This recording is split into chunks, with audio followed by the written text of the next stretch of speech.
Fala pessoal, tudo bem? Pessoal, eu falei no último vídeo, né, sobre as leis, anacronismo, né? E eu falei que as leis que você tem ali chamada Torá, ali na verdade são leis humanas, tá? Ali não tem nada de divino, não foi nenhum Deus que criou aquelas leis. Algumas são até adaptadas de outros povos, etc e tal, onde os judeus faziam uma ressignificação e uma monetarização das leis. E essas leis não são leis divinas, pessoal. É claro que a Bíblia coloca que como se fosse Deus que tivesse dado essas leis, que é para o povo seguir. Se você fala que foi Deus que fez, é mais fácil as pessoas seguir. Eu lembro até de um programa de humor do Chico Anísio, que ele fazia o Tim Tones. O nome era uma sátira do Jim Jones, tá, que fez aquela seita maluca que matou as pessoas. O Chico Anísio, uma vez, ele fez um quadro que ele estava lá falando com as pessoas no púlpito, que ele era um pastor evangélico. Aí o telefone toca, o celular. Aí o Chico Anísio atende. Ele fala, é ele, se referindo a Deus. Não, senhor. Eles não vão negar para o senhor o novo ar-condicionado para a igreja, senhor. Elas não vão ter coragem de fazer isso. Dando a entender que Deus estava pedindo para ele um ar-condicionado e as pessoas não iam ter coragem de negar. O que ele está fazendo com essa brincadeira? Ele está dizendo que quando você coloca Deus no meio, as pessoas ficam com medo e acabam fazendo o que você quer. É assim que funciona a lei. Se você fala que é de Deus, é mais fácil as pessoas seguirem do que se você falar que é de homens. Tá? Isso é comum em todos os povos também, pessoal. Não é só na Bíblia hebraica, não. Se você pegar livros de outras religiões, vocês vão ver leis que, segundo eles, foram dadas por Deus.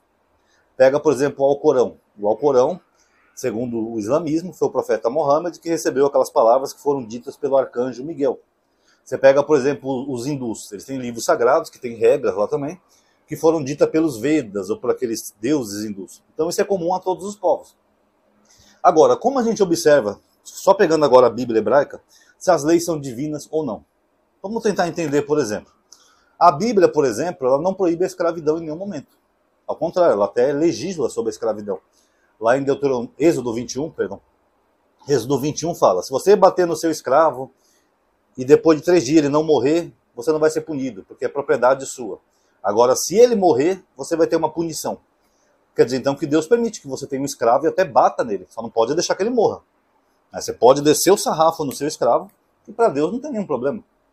Aí eu pergunto para vocês, isso parece algo divino? Parece algo que uma divindade daria? Você que está vendo esse vídeo, se você fosse Deus, você compactuaria com isso? Com pessoas escravizando pessoas? É engraçado, né, que nós estamos num planeta com tantas espécies, né? O ser humano é o único que faz isso. Com a própria espécie. Um humano escravizando outro ser humano.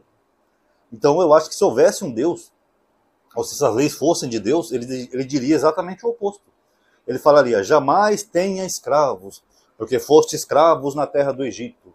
Não faria um pouquinho mais de lógica para vocês, pessoal? Um povo que ficou lá sofrendo, segundo a Bíblia, escravidão no Egito, tal, não sei o quê. Não faria mais lógico Deus proibir a escravidão do que regulamentar ela, legislar sobre ela? Então, eu acho meio estranho, né? Um Deus que levanta um Moisés para ir lá, tirar o povo da escravidão. Depois ele fala que você pode até bater no seu escravo. Isso mostra o quê? Que não é Deus, pessoal. Isso eram leis humanas, tá? Eram os humanos que viviam numa sociedade escravocrata e criaram essas leis para dar a entender que era Deus que estava permitindo. Inclusive esse tipo de lei, e as que aparecem também no Novo Testamento, através de Paulo, né, que Paulo fala, escravos, obedecei aos vossos senhores, né, que os romanos tinham muitos escravos, por isso que Paulo escreveu isso. Esse tipo de lei foi que ajudou a validar a escravidão nas Américas durante muitos séculos. Os padres, né, a Igreja Católica, os papas, eles não viam nada demais na escravidão com base na Bíblia. Ó, Deus permitiu, então pode ter escravo. Não era considerado pecado. Então o senhor de escravo, na época da nossa escravidão, ele ia lá, fazia um montão de maldade com o negro a semana inteira, depois iria numa igreja rezar, pegar a comunhão, a hóstia sagrada, pôr na boca, o vinho, e aceitava Jesus de boa. Depois de tanta maldade que ele fez. Ah, mas Jesus é amor. Eu tenho pena dos outros povos que não seguem o nosso Deus Jesus. É isso que acontece, pessoal. Vamos pegar um outro exemplo? A Bíblia não proíbe um limite de idade para você se relacionar. Já observaram isso? Talvez por isso tenha no Brasil tanto pastor que faz aquela prática que eu não posso falar o nome aqui no canal. Talvez por isso. É o que eu chamo de caso isolado. Talvez por isso tenha tanto caso isolado no Brasil, porque a Bíblia não proíbe isso. Eu acho que se fosse um Deus, uma divindade, ele deveria proibir e estabelecer um limite mínimo para ter uma relação sexual com alguém. Não terás relação sexual com alguém que não tiver 16 anos. Até porque, pessoal, naquela época do mundo antigo, a expectativa de vida era menor, a realidade deles era menor, e eles tinham um objetivo muito grande de multiplicar o mais rápido possível, porque senão o clã ia ficando menor. Então, quanto mais multiplicasse, mais filho tivesse, era menor. Nos tempos bíblicos, a mulher estava apta para ter relações sexuais depois da primeira menstruação. menstruou, pô, já pode. Arruma um marido já vamos casar e tal, não sei o quê, já para fazer bastante filho. Então essa era uma mentalidade daquela época. Eles não tinham uma mentalidade como a nossa, que entende que uma pessoa, mesmo que tenha tido a primeira menstruação, ela pode ser muito nova para ter um filho, praticamente uma criança.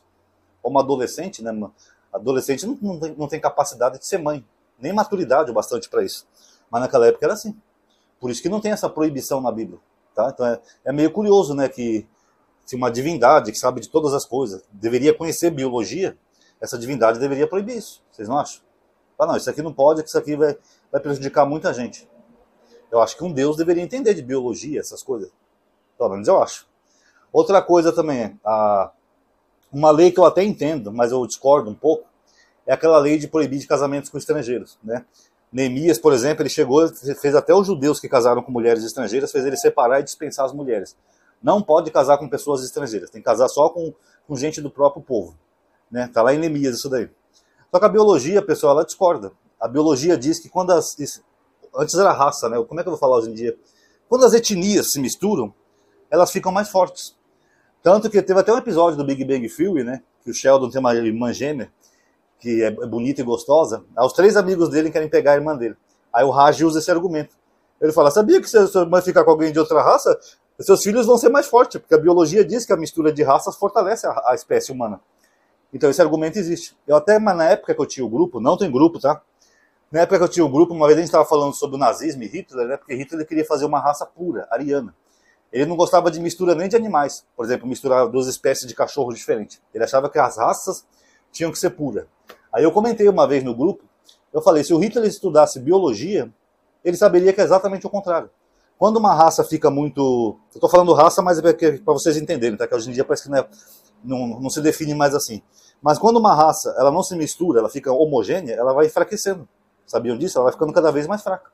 Pega aqueles racistas americanos, se eles estudassem um pouco de biologia, eles saberiam disso. Talvez por isso que o povo brasileiro seja um povo forte, né? Nós somos uma mistura de raças. Enfim. Então eu acho meio estranho, né? Um Deus não saber disso, né? Ter uma lei dessa, né? Uma proibição dessa, sendo que na verdade você está enfraquecendo o povo. Na verdade a miscigenação ajuda a fortalecer as espécies, tá? Então, só para finalizar o vídeo, pessoal, é isso que eu quero que as pessoas entendam. Que se você for ler ali, você vai ter leis agrícolas. Não atarás o boi que debulha, a boca do boi que debulha. Você vai ter leis que são praticamente medievais, apesar de ser antes da Idade Média, mas que nem, por exemplo, se o marido desconfiar que a mulher traiu ele com outro, ele vai tomar uma poção com erva, tal, tal. Se ela não abortar é porque ela não traiu, se ela abortar é porque ela traiu. Isso parece aquele filme do Monty Python, sabe? Não é A Vida de Brian, é aquele outro, o Cavaleiro da Tábua Redonda. Onde para descobrir se uma mulher era bruxa ou não, eles pesavam numa balança. Se a mulher pesasse mais que não sei o que, era uma bruxa.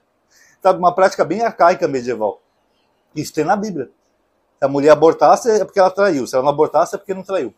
Quer dizer, a mulher podia então até trair o marido, né? Se ela não abortasse, tudo bem. Ele não quer saber. Então todas essas leis aí, pessoal, são leis humanas. É uma construção de um povo. É uma construção de um povo que estava regendo a sociedade para tentar fazer uma sociedade mais justa e uma sociedade mais, como é que eu vou dizer, evoluída, né? Tanto que, até hoje no direito penal, eu tenho uma amiga que é especialista em direito, ela fala que se usa muitas coisas que veio da lei de Moisés, na nossa jurisprudência, e não só na jurisprudência brasileira, mas até americana e de outros países. E só para finalizar o vídeo de vez, eu sei que a gente vai vir reclamar ou falar que eu estou sendo antissemita, que eu estou falando mal da lei dos judeus, eu sei que tem muitos judeus que me seguem também, eu vou citar Maimônides. Moshe Maimônides, né, um dos maiores sábios do judaísmo, ele falou, a lei foi dada, no entendimento dele, a lei foi dada para que um povo rebelde, um povo bárbaro, ignorante, fosse disciplinado. Maimônides falou isso. Então você vê, a compreensão dele é a mesma da minha, foi uma construção para que aquela sociedade tivesse um pouco de evolução e controle, porque se você não tem lei, você tem caos. Tudo que não tem lei tem caos. Então, a lei foi criada por isso. Não é divina, não é de Deus, é uma lei para reger a sociedade daquela época. Se a gente fosse seguir essas leis hoje em dia, rapaz, a gente poderia até ser preso, dependendo de algumas leis. Mas só esses exemplozinhos que eu dei para vocês mostram que não foi uma divindade que deu essas leis. Senão essa divindade seria ignorante em muitas ciências humanas. Tá bom? Então fica aí para reflexão. Quem gostou, pessoal, dá um like aí no vídeo, tá? Compartilha, ativa o bendito sininho, joga nas suas redes sociais, nos seus grupos de WhatsApp, comentem o que vocês acharam, tá? Muito obrigado a todos aí que assistiram. Paz a todos.